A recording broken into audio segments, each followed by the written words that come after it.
మాది అనకాపల్లి జిల్లా బుచ్చిపేట మండలం ఎల్సింగవరం అండి. ఇంతకు ముందు ఈ రోడ్లు చాలా దారుణంగా ఉండేవండి.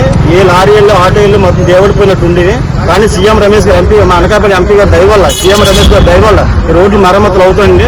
నమస్కారం చూడొస్తున్నామండి. ఇంకా కొద్దిగా మరమ్మతులు ఉండిపోయండి. మీరు మరి కంపల్సరీగా ఈ రోడ్లను మరమ్మతులు చేస్తే ఈసారిగా నెక్స్ట్ ప్రతిసారి మీరే గెలుస్తారని మీ హామీ ఇస్తున్నాం. సింగవరం గ్రామం నుంచి మేము హామీ ఇస్తున్నామండి.